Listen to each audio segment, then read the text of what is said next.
teman-teman YouTube, balik bersama channel saya. Dan di video kali ini dia the legendary Kawasaki Ninja KRR. Ini adalah salah satu motor legenda dan bakal masuk review legenda motor gua selanjutnya. Dan kenapa saya bilang ini motor legenda, karena ini motor dari tahun 96 produksi, dan terakhir itu kalau nggak salah di tahun 2014 ya. Nah itu tuh diganti sama yang masih 2 tak tapi yang bodinya kayak 2,5 yang baru, 2,5 yang karbu, dan ini hanya digantiin. Tapi motor itu benar-benar motor yang legenda banget, tarikannya nggak ada obat ya.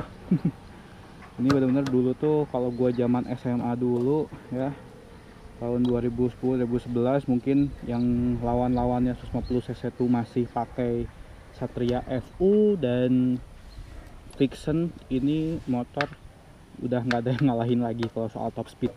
Bahkan mungkin yang compare itu cuma Ninja 2,5 karbu aja ya. Oke, dan ini instrumen panelnya masih old style banget, tapi dia udah ini ya, udah lampunya masih bisa dimatiin tuh coy. Ini ciri khas motor lama ya, tuh dia bisa on off. Ini angle kill switchnya, dan ini untuk ngelihat fuel tuh dalam kondisi kayak gini kan pencet nanti naik sendiri ya di sini untuk ngelihat. Cuman ini karena udah mati jadi kita harus ngecek manual.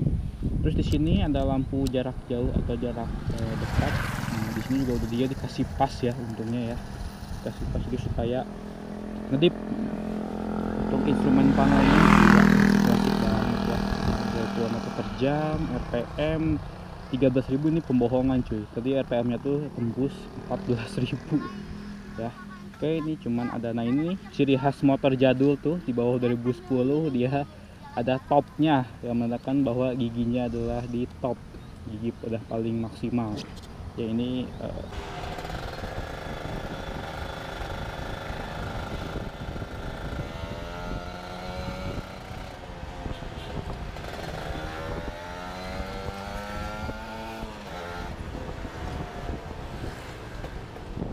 kita ngomongin sedikit tentang sejarahnya. Sebenarnya motor ini tuh udah ada ya dari tahun 2002. Nah, kan lu bayangin tuh 2002 itu dia yang KRR ya sampai 2006, jadi masih CBU, dan mulai CKD di Indo di tahun 2006. Nah berarti terakhir produksi itu sekitar tahun 2014-2015an. Gila, bayangin kan, ini benar-benar calon motor legenda dari tahun 2002 cuy sampai tahun 2015. Cukup lama juga ya, 13 tahun. Nah sempet juga dia tahun 2013-2014 dia ganti desain sama yang model ala-ala Ninja Karbu, dan akhirnya di tahun 2015 itu dia discontinue ya, karena ya udah nggak sesuai regulasi lagi. Akhirnya Indonesia sadar bahwa polusi itu bisa membahayakan lingkungan cuy. Wah legend banget nih motor ini ya. Ini motor kira-kira udah lebih lah dari 10 tahun gitu mengaspal di Indo, dan desainnya tuh bener-bener udah ngelekat banget sama motor ini. Nah dengan segala performanya, segala apa ya, legendanya, sampai kata-kata ninja tuh kalau menurut saya masih berbekas ya di hati kita semua gitu. Kadang-kadang kalau orang-orang lihat motor-motor sport tuh pasti ini ninja gitu, motor ninja atau naik ninja, karena apa ya, brand ninja itu benar udah melekat banget cuy. Nah kalau misalkan sedikit sejarah aja, dan motor ini itu sebenarnya dibikin bukan untuk pesaing Vixen atau FU waktu pas zaman gua di SMP ya, sampai SMP SMA. Tapi sebenarnya itu motor pesaing dari Honda NSR 250, Yamaha PZM, Suzuki RGR ya. Nah berhubung waktu itu tahun 98 ada Krispon, nah motor ini tuh benar-benar jadi penjualannya turun dan gak laku, sehingga pada discontinue, dan Kawasaki ternyata baru masukin di 2002 lagi mencoba. Ternyata motor ini ya cukup laris manis di pasaran gitu. Bahkan yang SS KRR juga lumayan juga. Nah sebenarnya kalau dibandingin sama motor-motor legend yang lain tadi kayak NSR, terus kayak RGR atau PZM ya, itu semua powernya ini B aja. Jadi powernya tuh B aja gitu sama mereka, lebih rendah lah gitu. Cuman kalau misalkan kita loncat ke tahun 2010-an, dimana pesaingnya itu 150 cc nya udah 4 tak, dan yang mampu ngalahin motor ini menurut saya cuman motor Ninja 250 Karbu ya waktu itu ya, yang di pasaran. Karena kalau menurut saya sendiri motor 150 cc 2 tak itu nggak bisa kita compare sama 4 tak 150, karena motor 2 tak itu kalau saya sih, karena kalau misalkan motor 2 tak itu menurut saya cc-nya itu sebenarnya itu dikali 2 kalau mau dibanding sama 4 tak. Jadi dia setaranya sama Ninja 2,5 Karbo. Jadi Ninja 300 cc ya mungkin kalau di 4 tak gitu. Nah, sedikit bicara tentang mesin motor ini. Nah, ini sih masih full standar ya, yang teman saya ini 150 cc 1 silinder.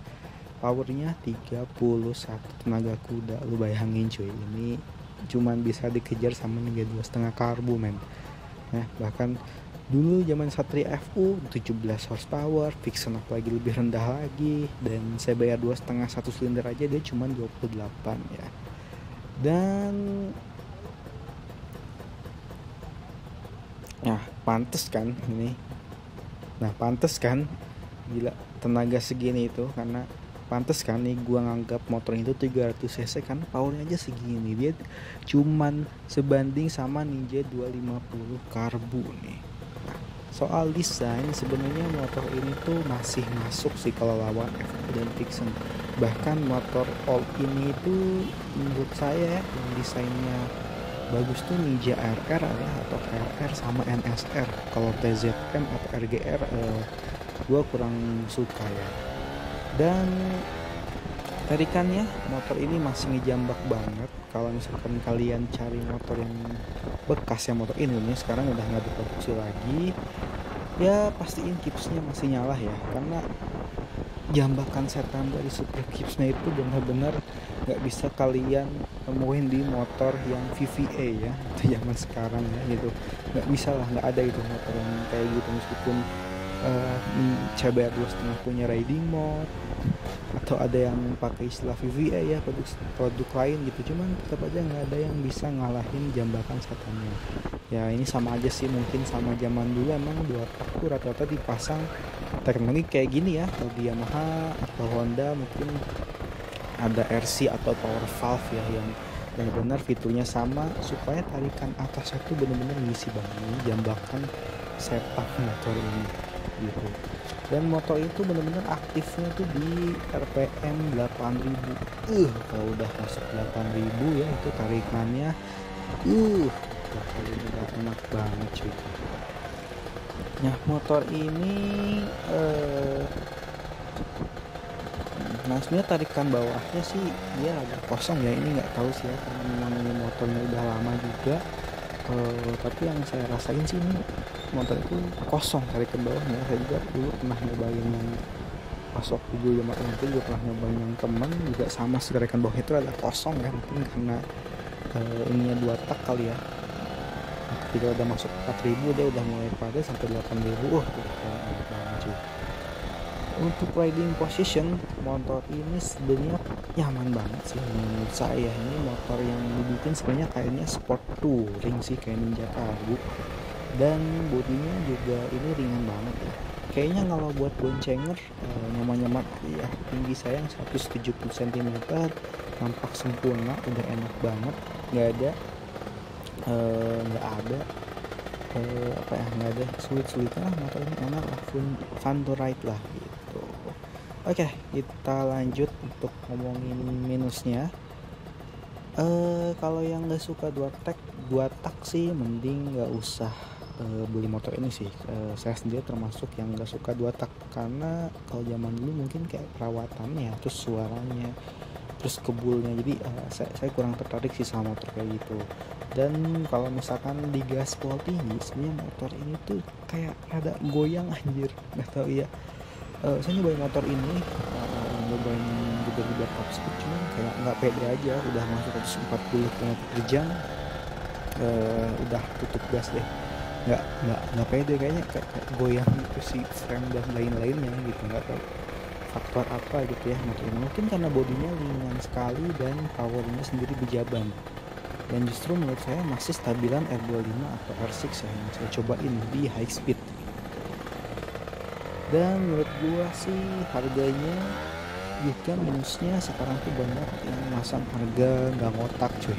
Kadang ada orang yang hedon dijual dengan harga yang tinggi selangit gitu kan, padahal kalau misalkan kalian cari-cari masih banyak juga sih yang jual di harga 20 jutaan, antara 20 atau 20 jutaan ke bawah. Nah plusnya untuk motor ini, kalau yang benar-benar kalian pengen, ini motor ini bisa jadi buat kolektor motor jadul ya, ini bener collectible item banget sih. Bagi yang model hijau tuh yang KRT spesial dulu tuh keren banget sih model ini. Dan juga kualitasnya masih oke, part-partnya mungkin di Kawasaki insya Allah masih ada mungkin ya. Dan motor itu tipikal nggak terlalu rewel sih kayaknya motor ini. Gua atau nemuin paling ya wajar sih kalau udah motor-motor tua ya, kayak bloknya, kayak stangnya mungkin harus ada pembaharuan gitu. Dan paling nilai poin plus dari motor ini adalah sensasi powernya yang nggak ada obat untuk kelas 150 cc. Dan motor ini salah satu motor yang menurut saya tarikan bawahnya tuh masih bisa nandingin motor-motor 2,5 atau 600. Jadi ketika kalian pakai touring, pakai jauh, itu tarikannya masih desainnya juga sih ini masih bagus, karena desainnya menurut saya motor itu dari peralihan middle age dari tahun 2000-an ke tahun modern. Jadi modelnya masih bagus, nggak lekang lah dimakan zaman gitu. Oke, paling gitu aja review singkat motor ini. Mudah-mudahan ngasih informasi buat kalian. Jangan lupa like, comment.